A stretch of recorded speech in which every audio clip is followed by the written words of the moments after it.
My father held the printed bank statement like a prop in a bad play, waving it above his head so everyone at the family barbecue could see. Smoke from the grill curled behind him, but the only thing burning was my dignity.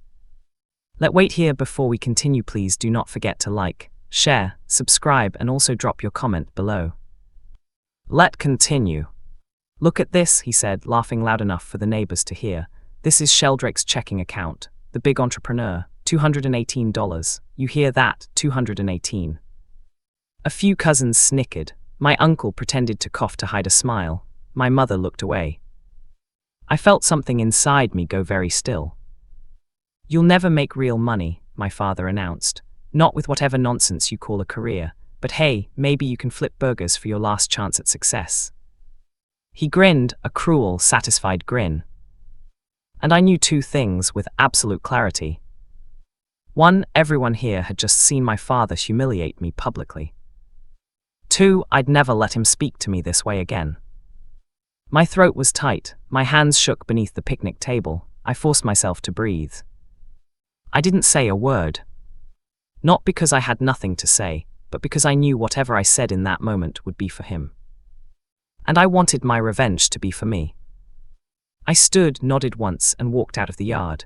My father yelled something behind me, but I didn't turn around. That was the last time he mocked my bank balance. Because the next time I stepped into his house, I wired him $250,000 and told him to keep the change. My name is Sheldrake, and this is how I got there. Growing up, my father treated my younger brother like he'd been carved from marble and me like I'd been molded from wet cardboard. My brother was the future of the family. The heir. The golden one. I was the dreamer. Soft. Too quiet. Not built for real work. He said it often enough that I started believing him. My father owned a mid-sized construction company passed down from his father. He worshipped the idea of legacy, traditions, bloodlines, sons who followed orders. My brother followed, I didn't. The split grew early. He taught my brother how to run machines, negotiate contracts, handle men. He taught me how to stay out of the way. Everything I did was invisible or wrong. Everything my brother did was praised.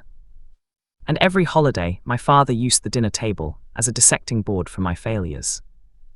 Those early wounds were the kind that don't bleed, they calcify. When I was 19, he sat me down in his office, beneath the family portrait where only my brother looked truly happy.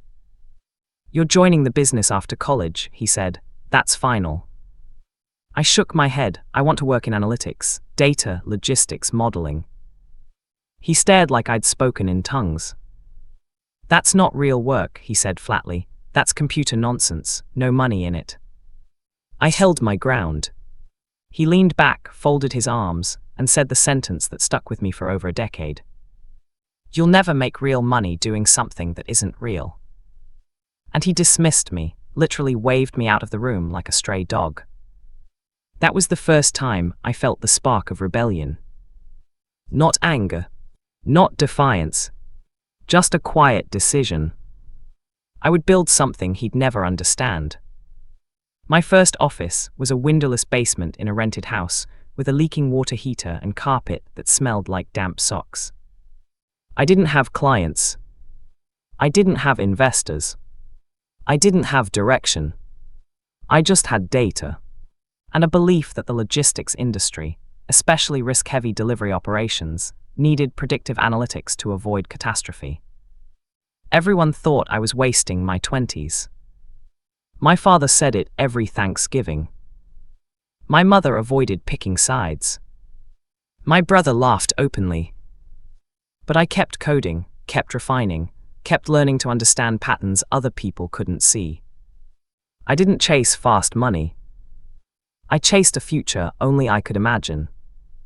And slowly, it started working. My first client was a medium-sized transport company, bleeding money from late deliveries. I told them I could predict inefficiencies they didn't know existed. They rolled their eyes, they didn't believe me.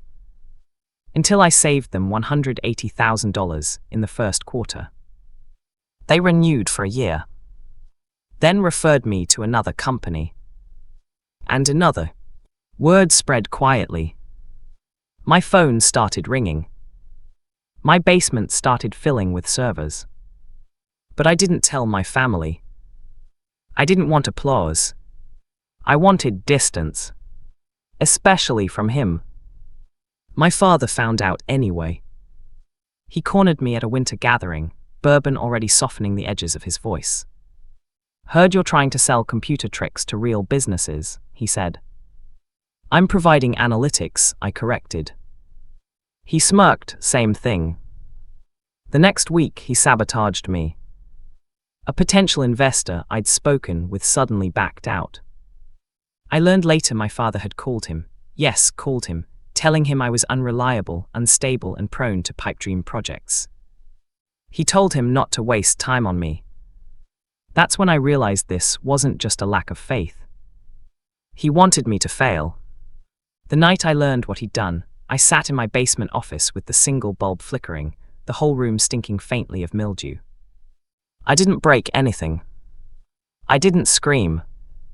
I just sat there, hands clasped, feeling that same stillness from the barbecue years later, cold, focused, razor-sharp. Revenge wasn't a fantasy. It was a long game. One I knew how to play. I wouldn't lash out. I wouldn't beg for acknowledgement.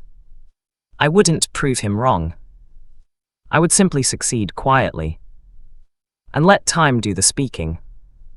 3 years later, it happened. A high-risk logistics firm recommended me to a government contractor seeking predictive modeling for supply chains. I spent 8 months in negotiations, background checks, system audits, months of near-crippling anxiety and imposter syndrome. Then I got the call. We'd like to proceed. A multi-year contract. 7 figures. Guaranteed. I sat alone and let the weight of it settle. But I didn't celebrate. I remembered the barbecue. The humiliation. The bank statement. The family snickers. My father's voice, "You'll never make real money." I didn't want to prove him wrong. I wanted to transcend him entirely. Around the time my company expanded into its first real office, my father's business began to crack. He'd expanded too aggressively. Taken loans against unstable projections. Bet on a commercial development that never materialized. I heard whispers through relatives. Cash flow problems. Equipment repossessed. Employees quitting. My brother sounded stressed for the first time in his life. But my father, he told everyone it was a temporary hiccup. He lied to himself better than he lied to anyone else. I stayed silent. Success tastes better when no one sees it coming. He called me on a Tuesday night. No greeting. "Are you still doing that analytics thing?" he asked. "That analytics thing is my company," I said. He exhaled sharply. "Well, I need your help." I let the silence stretch. "Financial help," he clarified, his voice unsteady for the first time in my life. He wasn't calling as a father. He was calling as a drowning man. "What do you need?" I asked. He named a number. A big number. Bigger than he realized I could handle. "I'll see what I can do," I said. He thanked me as if it pained him. And the long game moved to its final phase. Before I gave him anything, I wanted everything in writing. Not legal documents. Information. I asked questions, pretending concern. What exactly is failing? What debts? Which clients left? Why? What's the real number? He answered, unaware he was unveiling every weakness he'd hidden for years. He didn't realize he was talking to someone who'd built a career predicting failure. My father summoned a family meeting. He wanted witnesses for his humiliation, but this time he was the one cornered. He told everyone I was finally stepping up to save the family legacy. My cousins clapped. My mother exhaled in relief. My brother looked ashamed. I said nothing. I let the performance continue. Until he said, "Sheldrake knows he owes this family. We've carried him long enough." The room blurred around the edges. Carried me. I almost laughed. But I stayed calm. Always calm. The long game rewards patience. The next morning, I arrived at his house. He was packing the living room, hands shaking, eyes bloodshot from sleeplessness. "Did you bring it?" he asked. Wordless, I pulled up the bank app on my phone. His eyes widened as I typed. Then I hit send. $250,000. He gasped, You actually did it." I nodded, "You'll see it in your account." He sank into the couch, overwhelmed, relief flooding his face. Then I said it. "Keep the change." He blinked. "What?" "I don't need repayment," I said quietly, "and you'll never need to contact me again." He stood, anger rising through his disbelief.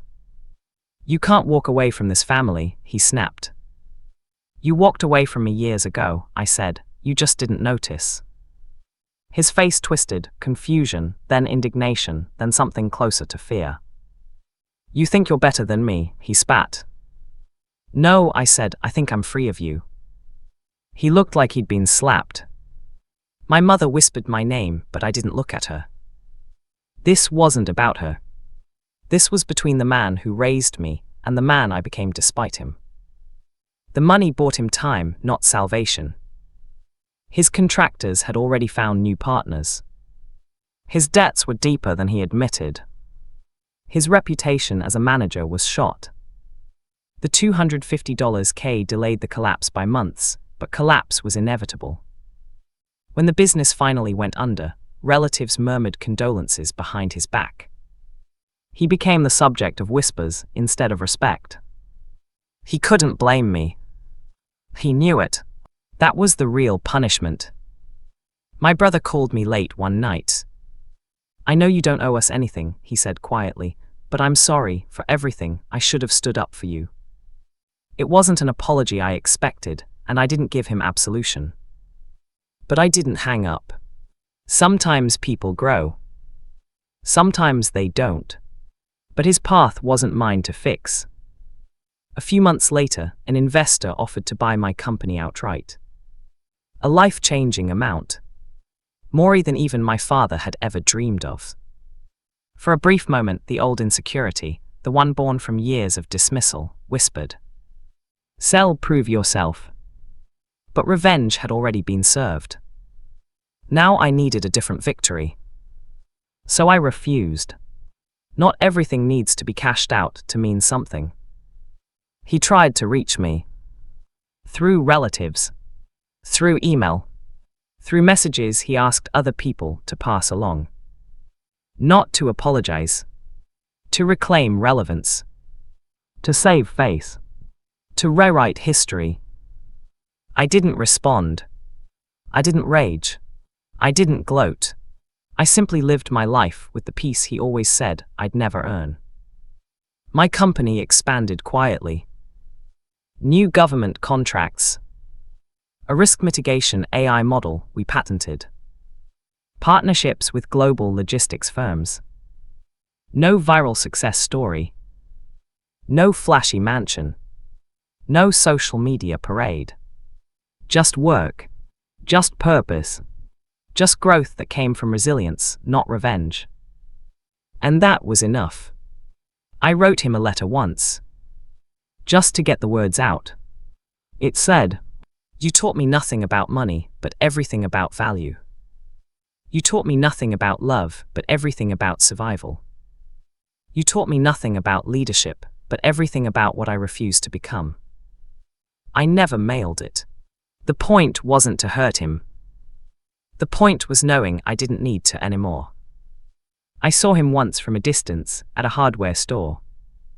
He looked smaller. Softer. The certainty he once wore like armor had faded. He seemed older than his years, not from time, but from pride eroding. He didn't see me. And I didn't approach. Not out of spite. Out of closure. Some stories end not with confrontation, but with acceptance. Justice wasn't the $250K. Justice was the shift in power. The knowledge that he tried to break me. He tried to belittle me. He tried to sabotage me. Yet I rose anyway. Not out of rage. Not out of ego. But because I chose my own path. And he had to live with that. Not me. I bought my first home at 35. Nothing extravagant. A quiet place with warm light and a view of pine trees that reminded me of simpler childhood moments, the rare ones untouched by his voice. I furnished it slowly, deliberately, carefully, and one night, sitting on the back porch with a mug of coffee and no one telling me who I should be, I realized that this was wealth. Not the money, not the contracts, not the success, the pace, the silence, the freedom. People think revenge is the moment you strike back. But real revenge is this: knowing your worth, living your life, becoming someone you're proud of, even if the person who hurt you never sees it. I didn't ruin my father. He ruined himself through arrogance, blindness, and pride. I didn't win because he lost. I won because I walked away. Because I chose to build something he could never touch. Because I became a man he never believed I could be. My name is Sheldrake Asterisk. And the day I wired my father $250,000 and told him to keep the change was the day I finally understood the truth. Some people teach you how to succeed. Others teach you who you'll never be. Both are equally powerful,